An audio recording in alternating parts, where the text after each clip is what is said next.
गोस्वामी तुलसीदास द्वारा रचित हनुमान चालीसा वीर हनुमान को प्रसन्न करने के लिए सबसे सरल और शक्तिशाली स्तुति है। इसकी हर चौपाई अलग अलग रूप से शक्तिशाली है। जीवन की हर समस्या का समाधान हनुमान चालीसा द्वारा किया जा सकता है। हनुमान चालीसा का पाठ करने से भक्तों के कष्ट दूर हो जाते हैं। गोस्वामी तुलसीदास ने हनुमान चालीसा के माध्यम से हनुमान जी के बल, बुद्धि व पराक्रम का वर्णन किया है। हनुमान चालीसा की अनेक चौपाइयों में हमारी समस्याओं का समाधान भी छुपा हुआ है। इन चौपाइयों का प्रत्येक आदमी के जीवन में महत्वपूर्ण योगदान है। भगवान राम के प्रिय भक्त हनुमान जी को अष्ट सिद्धि और 9 निधियों का दाता के रूप में भी जाना जाता है। भगवान श्री राम के प्रिय भक्त हनुमान जी को अष्ट सिद्धि और 9 निधि का दाता के रूप में भी जाना जाता है। हनुमान चालीसा की एक चौपाई भी है, अष्ट सिद्धि 9 निधि के दाता असवर दीन जानकी माता, अर्थात हनुमान जी की भक्ति से व्यक्ति के जीवन में 8 प्रकार की सिद्धियां और 9 प्रकार की निधियां साकार हो जाती हैं। लेकिन क्या आप जानते हैं कि ये अष्ट सिद्धि और 9 निधि क्या हैं? तो आइए इस वीडियो के माध्यम से जानते हैं इनका रहस्य। अष्ट सिद्धियां और 9 निधियां। भगवान श्री राम भक्त हनुमान को 8 सिद्धियों और 9 निधियों का वरदान माता जानकी ने दिया था और कहते हैं इन्हें संभालने की शक्ति केवल महाबली हनुमान जी में ही थी। दुनिया में सबसे कीमती वस्तु है 9 निधियां। इन्हें पालने के बाद किसी भी प्रकार के धन और संपत्ति की आवश्यकता नहीं रह जाती। हनुमान जी के पास 8 प्रकार की सिद्धियां थीं। इनके प्रभाव से वे किसी भी व्यक्ति का रूप धारण कर सकते थे। अत्यंत सूक्ष्म से लेकर अति विशालकाय देह धारण कर सकते थे। जहां चाहे वहां मन की शक्ति से पल भर में पहुंच सकते थे। कौन सी हैं ये अष्ट सिद्धियां? हनुमान चालीसा के अतिरिक्त मार्कंडेय पुराण और ब्रह्म वैवर्त पुराण में भी अष्ट सिद्धियों का उल्लेख किया गया है।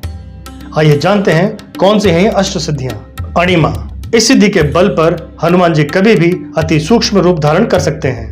महिमा, इस सिद्धि के बल पर हनुमान जी ने कई बार विशाल रूप धारण किया है।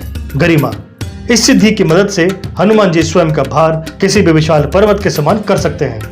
लघिमा, इस सिद्धि से हनुमान जी स्वयं का भार बिल्कुल हल्का कर सकते हैं और पल भर में ही कहीं भी आ जा सकते हैं। प्राप्ति, इस सिद्धि की मदद से हनुमान जी किसी भी वस्तु को तुरंत ही प्राप्त कर लेते हैं। पशु और पक्षियों की भाषा को समझ लेते हैं और आने वाले समय को भी देख सकते हैं। प्राकाम्य, इस सिद्धि की मदद से हनुमान जी पृथ्वी की गहराइयों में पाताल तक जा सकते हैं, आकाश में उड़ सकते हैं और मनचाहे समय तक पानी में भी जीवित रह सकते हैं। ईशित्व, इस सिद्धि की मदद से हनुमान जी को दैवी शक्तियां भी प्राप्त हुई हैं। वशित्व, इस सिद्धि के प्रभाव से हनुमान जी जितेंद्रिय हैं और मन पर नियंत्रण रख सकते हैं। क्या है ये 9 निधियां?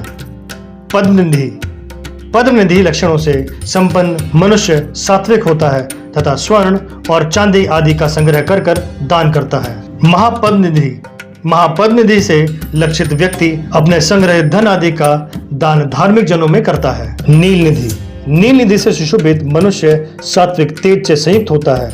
उसकी संपत्ति 3 पीढ़ी तक रहती है। मुकुंद निधि, मुकुंद निधि से लक्षित मनुष्य राजगुण संपन्न होता है, वह राज संग्रह में लगा रहता है। नंद निधि, नंद निधि से युक्त व्यक्ति राजस और तामस गुणों वाला होता है, वही कुल का आधार होता है। मकर निधि, मकर निधि से संपन्न पुरुष अस्त्रों का संग्रह करने वाला होता है। कच्छप निधि, कच्छप निधि लक्षित व्यक्ति तामस गुण वाला होता है, वह अपनी संपत्ति का स्वयं उपभोग करता है। शंख निधि, शंख निधि 1 पीढ़ी के लिए होती है।